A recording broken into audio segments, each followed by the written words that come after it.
Hello, and welcome to TutorTube, where the Learning Center's lead tutors help you understand challenging course concepts with easy-to-understand videos.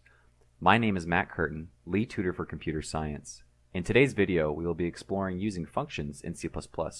Let's get started. In today's video, we will be discussing what is a function, how to make a function, coding a function example, and then at the end we will do a quick review and wrapping up. So why do we use functions? Have you ever been coding and realized that your code's kind of becoming spaghetti code, where everything's kind of a mess, you don't really know what's going on, and your code is lacking organization? Well, functions allow us to accomplish three things. Reusability, so we can use a function to reuse the same code over and over again without having to rewrite it. We can accomplish simplicity. A function allows us to make our program look nicer so that we can read it easier, and that's the third bullet point, is readability. We can use functions to simplify parts of our code so that we understand what our program is doing. An analogy that helped me understand functions was to think of them as errands. Functions are just errands in your code. Your code tells a function to either do something, get something, or change something. You can kind of think of it as a parent telling a child what to do. Go do this errand, and then the child comes back. Functions are very, very similar, as you'll see. Here's what happens when you use functions in your programs. The first thing is that your code runs until it needs something from your function. So just like normal, it goes and goes and goes, but wait, what happens when we need bananas in our main method? Well, we need to go get bananas. So what do? We do the next part. The main method pauses what it's doing. It stops in its tracks, and it goes over to your function and starts buying bananas. Your function runs and completes. So if our buy bananas function is going, it's going to run and complete.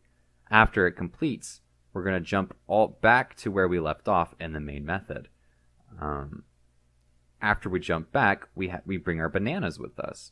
And now we continue our program, and we have the bananas that we got from our get banana or buy banana function. This is a simplistic example, but it just kind of shows the flowchart of how a function interacts with your program. Here are a few applications of functions. So for functions that do things, you can have a function print something out, initialize something, so setting a value to variables.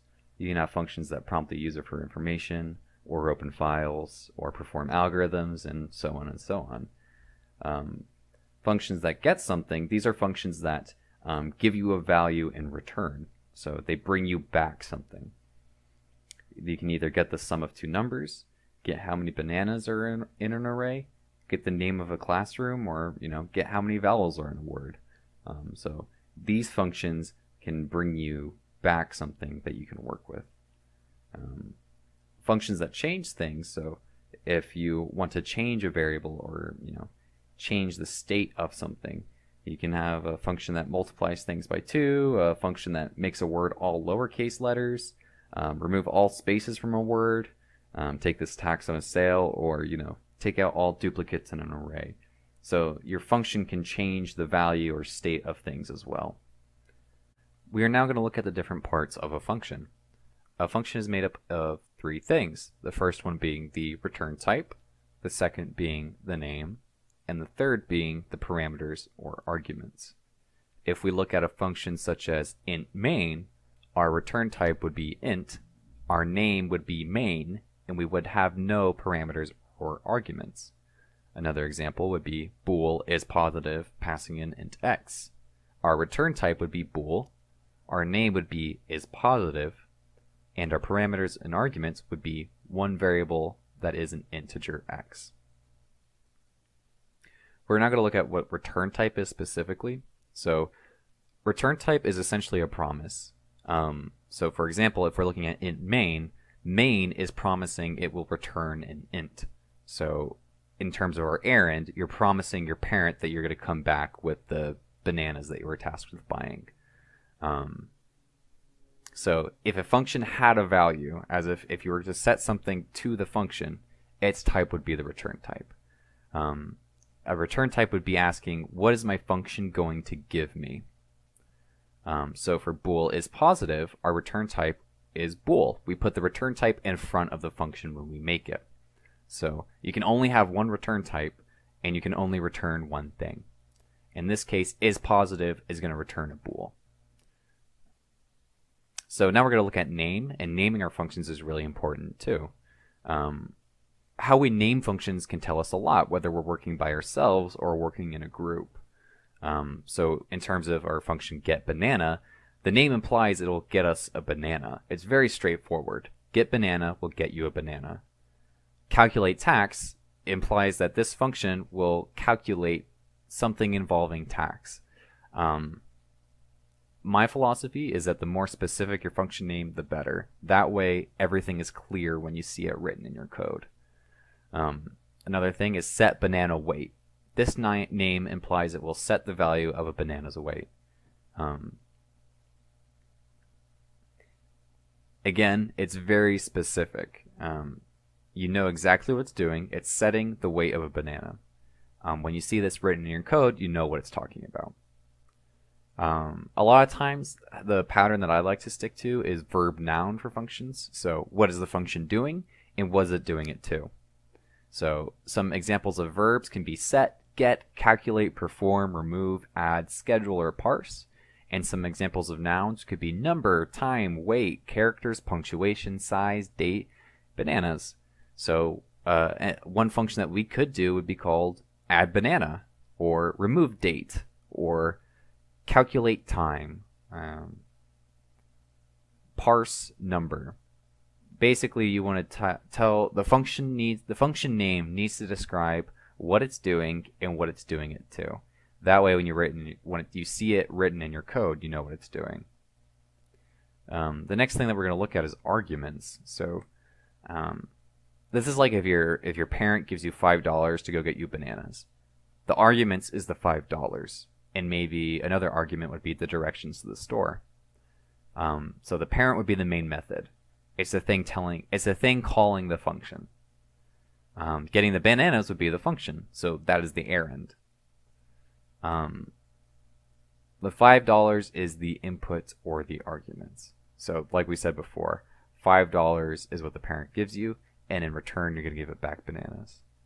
So something that this function would look like would be bananas, get bananas, int $amount. So passing in a certain dollar amount, you're going to get a certain amount of bananas.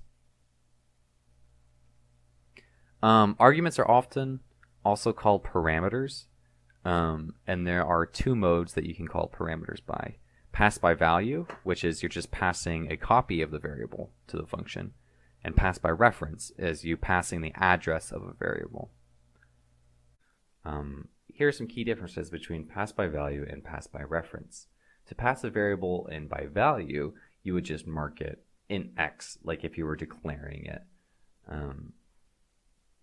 This parameter is only a copy, meaning that changes made to this variable inside of the function only affect the variable while you are inside the function. Changes made to the variable inside of the function do not affect the variable outside of the function. To pass a variable in by reference, you would have to add this ampersand next to the return type. This denotes that you are passing in a location in memory, or you're just passing in an address. What this does is that changes made to this variable inside of your function will affect the variable in all parts of your program. When making a function, I like to go through this process.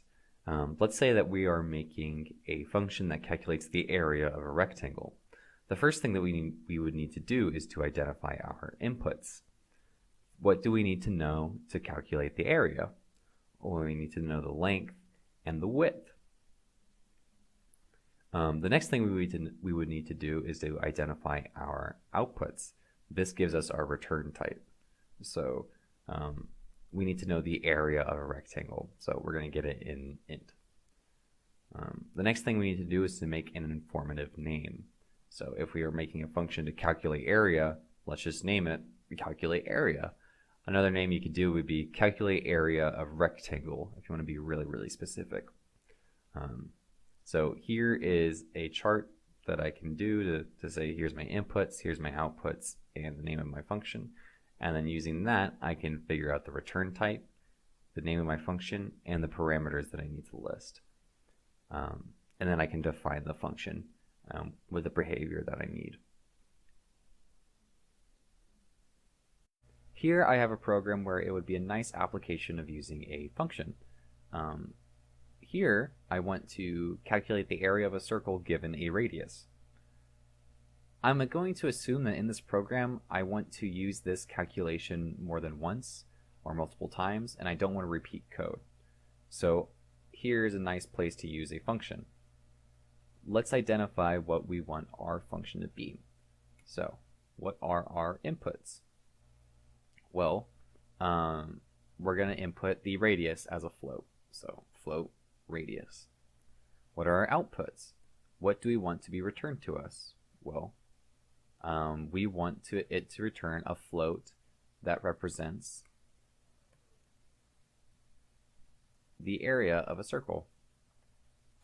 And what is the name of our function going to be? How about calculate area of circle?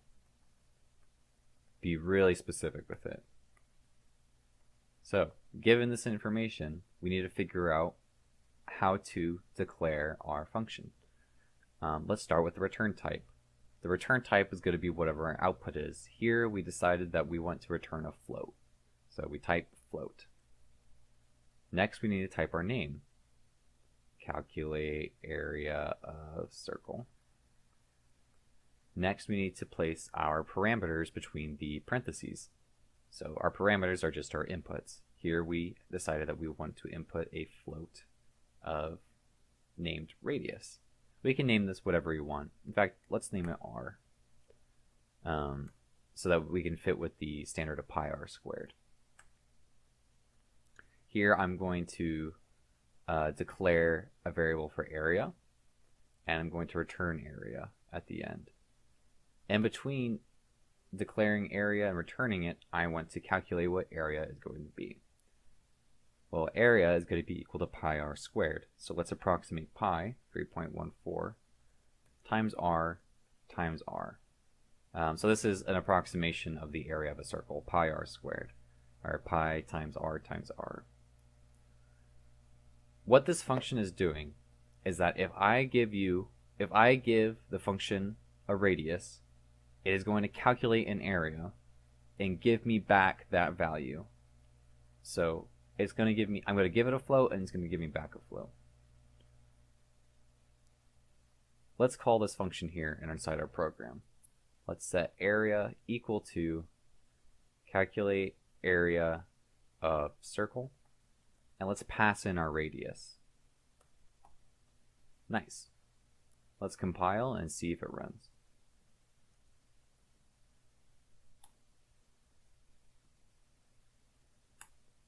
Area is 140.955. Perfect. That's what we want. To reiterate,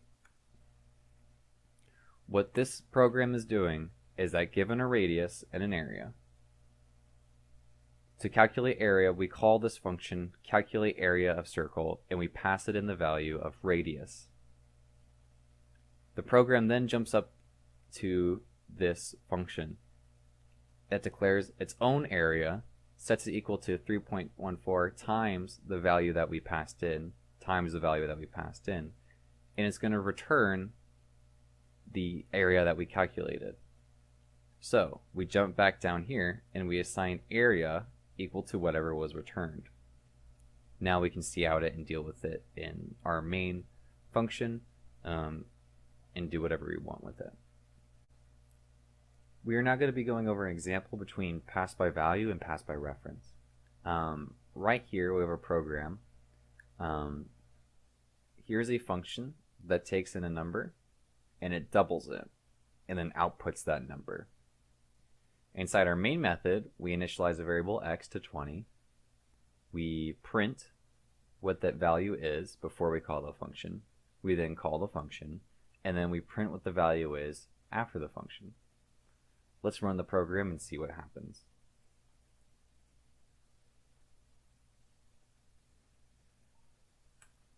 So we set x to 20 here.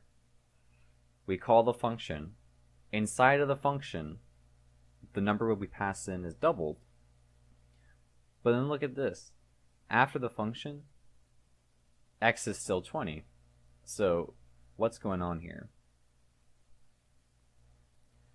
If we look, this is a pass by value function, meaning that when we call it down here, all we're doing is copying the value of whatever's inside of x into number.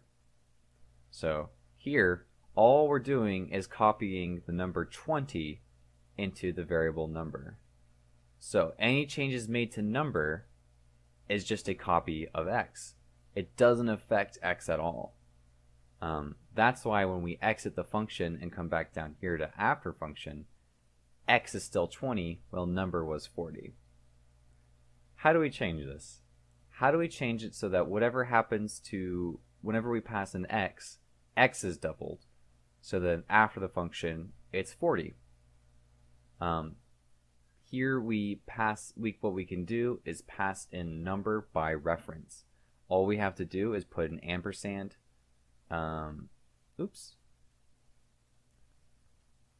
All we have to do is put a ampersand right here next to the type. And what this does is that it marks it as a pass by reference. Instead of passing in a copy of x down here, what we're doing is that we're passing in the address of x. So the address of x is copied to number. That means that anytime number is changed, x is changed as well, because it's located in the same address in memory. Let's compile this and see what happens.